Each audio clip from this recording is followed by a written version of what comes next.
Now, let us see something about his work, what is mentioned in CCC. See, if you go to CCC 1, it says that God, infinitely perfect and blessed in himself, in a plan of sheer goodness, freely created man to make him share in his own blessed life.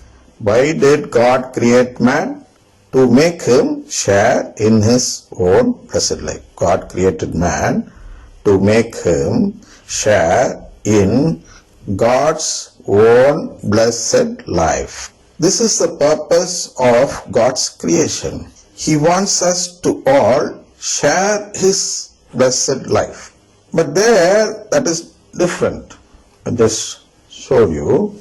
In the gospel of prosperity, there is no sharing of God's life. There they believe in something called eternal life and paradise. So for them, they cannot answer to a question which says that, or which asks that, why did God create man? If we ask them this question, they cannot answer it properly. They cannot give a validate answer that justifies the sufferings we face in this world. Why should God create a man unnecessarily and give him sufferings also unnecessarily? It's a question which we are asking. And for this only, we have a valid reason here in CCC, which says that we are created to share God's blessed life. He wants to give he wants to share his life. And in CCC 460, we see the explanation for this portion of sharing his life. What does that mean by sharing his life? Where in 460, it says that the Word became flesh to make us partakers of divine nature. See, this is the work of Jesus. He became flesh to make us partakers of divine nature.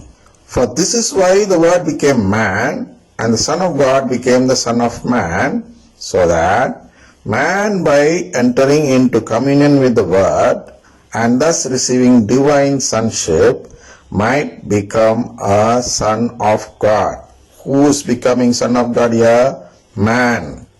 The man should become a man in we. We all should become sons of God or daughters of God. You can take it anyway.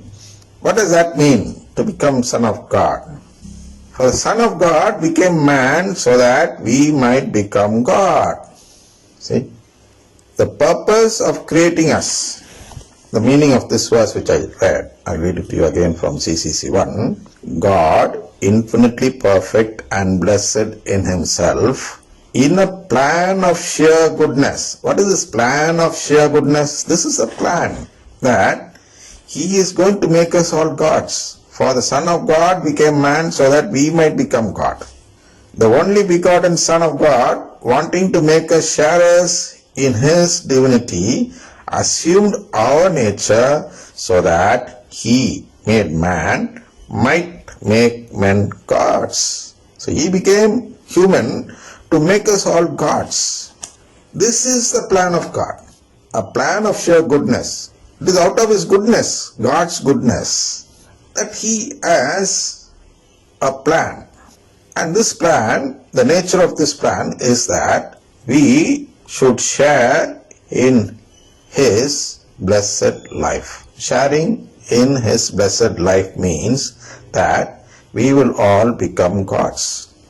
For this reason, at every time, in every place, God draws close to man. See, why is he drawing close to man? Not to do miracles or teach some morality or something like that.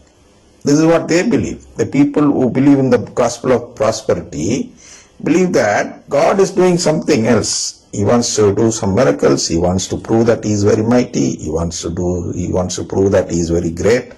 He wants to prove that his Son is very great. Jesus Christ is great. And therefore he sent him to this world. That is very foolishness. Why should God expect some, see, I'll read it from his own words. Go to this 41st verse in the same chapter, 5th chapter. He says like this, I do not accept glory from human beings. These people try to glorify Jesus by saying like this. What?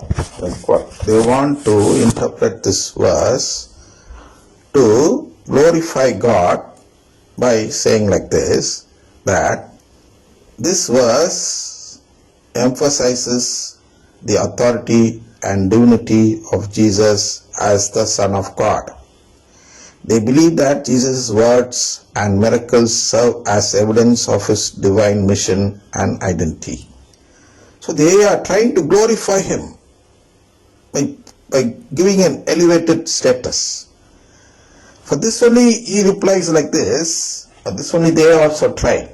The people, the Pharisees and all, the Jews and all,